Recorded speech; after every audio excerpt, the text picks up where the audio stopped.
I was making coffee when my phone buzzed. It was a video message from Mrs. Langford, our old neighbor. I hadn't heard from her in years. Just seeing her name brought back memories I thought I'd forgotten. The message was short. No hello, no explanation, just one line. I'm so sorry about your parents. I can't believe what I saw today. My stomach dropped. I opened the video. It showed a church I knew, St. Albans. My parents used to take me there for Christmas services when I was a kid. The camera zoomed in on two people standing at the front. My parents. My mom wore black lace and pearls, pretending to cry. My dad looked serious and was reading something with shaky hands. Behind them was a casket. Next to it, my photo, framed, covered in flowers. I froze. No. Then I heard my dad's voice on the video. She was always a troubled girl, but we loved her. We did everything we could. I could barely see. He was giving a eulogy, my eulogy. Though she left this world far too young, we pray her soul finally finds peace. What? I wasn't dead. I was standing in my apartment, alive, breathing, shaking. I rewound the video and watched it again. Their faces didn't change, their voices didn't sound sad.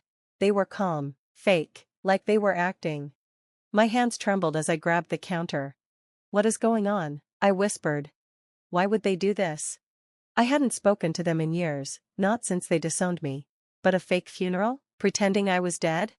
My mom talked about a fake accident. My dad said I spent my final years in isolation.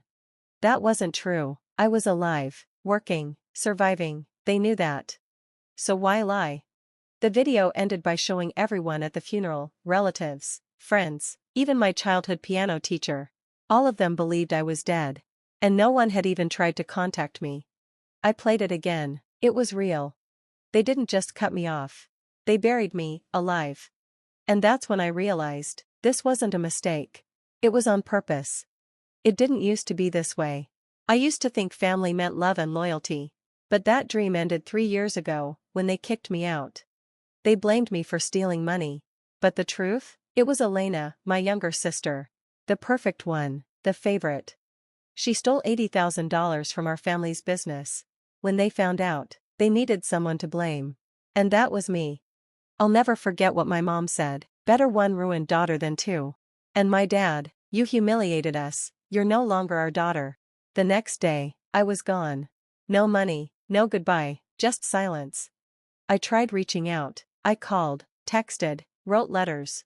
No answer. My number was blocked. Even family friends stopped talking to me. I was invisible, a ghost.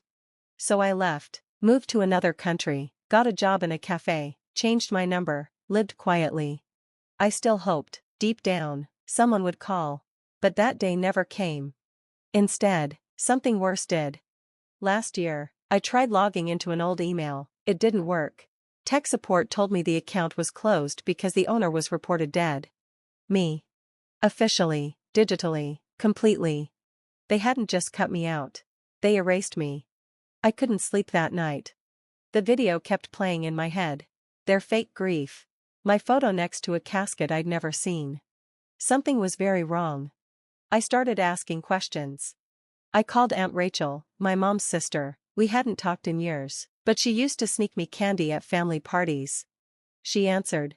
Hello, Aunt Rachel, it's me, Maya. She hung up. I called back. Blocked. I messaged my cousins. One sent a thumbs up emoji. Another said, is this some kind of sick joke? No one believed it was really me. Except one. My youngest cousin, Sam, the only one who used to look up to me.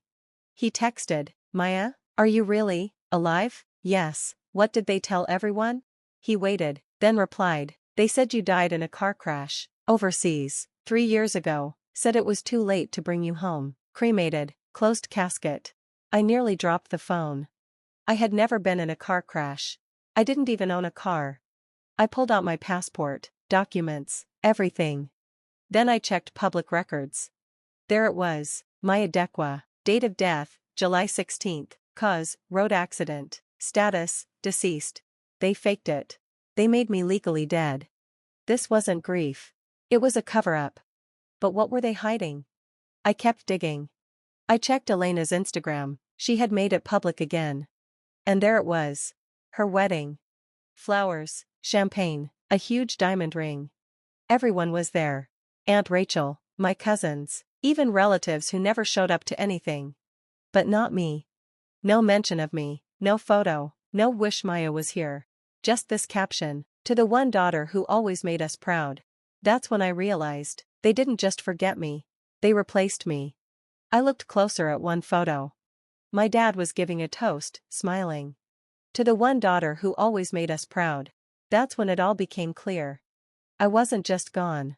I was replaced. I checked the business records. The trust fund my grandparents left for me? Given to Elena. 6 months after my death. They didn't mourn me. They used me. She didn't just take my place. She wiped me out. That was it. If they wanted me dead, they were about to see how alive I really was. The next morning, I walked into a lawyer's office with everything I had: passport stamps, work records, contracts. The lawyer looked shocked. "You're challenging your own death?" I pushed the fake death certificate across the lawyer's desk. "I'm not dead," I said, "but I plan to haunt them." He blinked, then nodded. "We'll start with a fraud complaint and ask the court to cancel the declaration of death. It will take time, but—" "I don't have time," I interrupted. "They've planned a memorial for me this Sunday." He looked surprised. I didn't back down. That morning, I'd gotten a text from an unknown number. "They're holding a memorial for you next Sunday at St. Albans." No name, no explanation, but I knew the church and its address. This was real, and so was my plan. That Sunday, St. Albans was packed. Cars lined the street. Mourners in black whispered as they entered. I watched from across the road, wearing a dark coat and sunglasses. No one noticed me. Inside, the organ played a sad tune. Candles flickered beneath my photo, the same one they'd used on my fake obituary. My father spoke first, voice steady. "She was troubled, but we loved her. Though she slipped away from us, we never stopped praying for her return." My mother dabbed her eyes with a lace handkerchief. Elena stood next, clutching a string of pearls. My sister Maya was complicated, but she was mine. I wish I could have said goodbye. They spoke as though I'd really died. Then the priest asked everyone to stand for a moment of silence. Heads bowed, eyes closed. I stepped forward and pushed open the heavy doors. They creaked like a tomb opening. Light flooded the aisle. My heels clicked on the marble as I walked in. Gasps filled the room. People turned, shocked. I removed my sunglasses. My mother went pale, then fainted to the floor. My father dropped his wine glass, which shattered. Elena's pearls slipped through her trembling fingers, and her champagne glass tipped over her shoes. I walked to the front and stood under my own portrait. Every eye was on me. I cleared my throat. "I heard I died," I said, "so I'm here to correct the story." I opened a folder stamped with official seals. These are my passport stamps, work records, tax filings, and lease agreements. I'd been alive, working, and surviving. The only thing I lost was you. I faced my parents. You faked documents to make me legally dead, and then gave everything to Elena. I looked at my sister. "Don't enjoy the house she bought with my money." Someone pulled out a phone and started recording. "Good, let the world see. You didn't lose a daughter," I told my father. "You threw one away, and now you get to watch her walk back in." I turned and walked out as the church bells began to ring. Back at my lawyer's office, I signed papers to tear up the death certificate. My legal return was official. An investigation opened for fraud, false reporting, and embezzlement.